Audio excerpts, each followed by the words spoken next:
Oui. Bonjour, on s'excuse de perturber un peu. Oui. Nous recevons ici une délégation. On reçoit une délégation congolaise qui est là pour pouvoir échanger l'expérience avec le Sénégal. Soyez les bienvenus. Voilà, et donc là, on est en train de faire un peu le tour de la couveuse. Voilà, donc ils sont 3, je vais les laisser se présenter, donc voir aussi un peu les étudiants. Oui. J'en ai vu qui ont leur t-shirt, c'est bien, je vous félicite. Et puis voilà, on a parlé un peu de tout ça. Et voilà, ils sont en cours de développement personnel. Alors je vais vous laisser la parole, comme ça vous pourrez vous présenter très rapidement. Et puis si vous avez des questions, vous pouvez aussi les poser. Merci beaucoup. Professeur, merci. Merci. Et je m'appelle Bouka Biona Klobit. Donc, je suis de la République du Congo. Je suis directeur général de l'Institut national de recherche en sciences exactes et naturelles. Voilà. Et j'ai fait 12 ans aussi dans l'administration universitaire.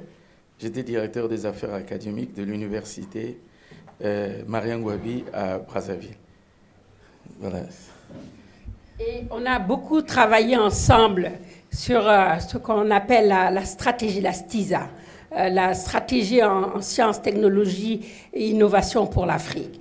C'est nous-mêmes qui avons élaboré cette stratégie au nom de l'Afrique. L'Europe avait sa stratégie, l'Amérique avait sa stratégie et l'Union africaine devait proposer également une stratégie au nom de l'Afrique. Et nous avons été un des piliers de cette stratégie. Merci beaucoup, madame. Merci. Bonjour tout le monde.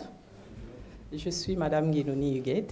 Je suis conseillère technique de la coopération auprès du ministère de la Recherche scientifique et de l'innovation technologique. Je vous remercie. C'est mon homologue au niveau du ministère de l'Enseignement supérieur, conseiller technique du ministre chargé de la recherche et de la coopération.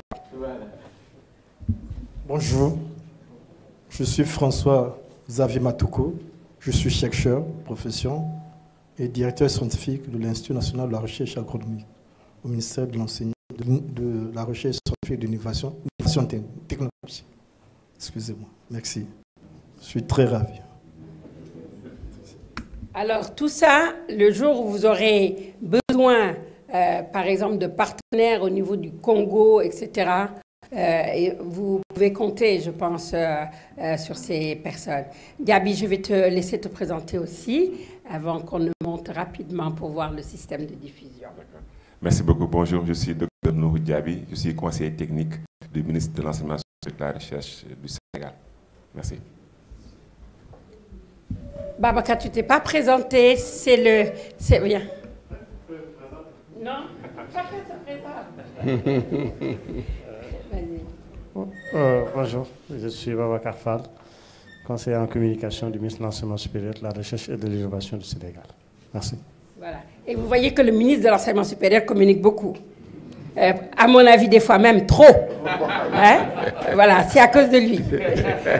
Alors, Tidiane, je vais te laisser te présenter aussi à eux pour voir un peu le cours qui est en train de se dérouler avant qu'on aille là-haut pour visiter un peu le système.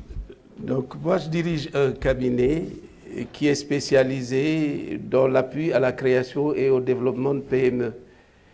Et ce qui est en train de se passer ici, c'est un compromis entre l'université et donc l'efficacité. Je ne veux pas dire que l'université n'est pas efficace, mais enfin, et l'efficacité qu'on irait chercher vers le secteur privé.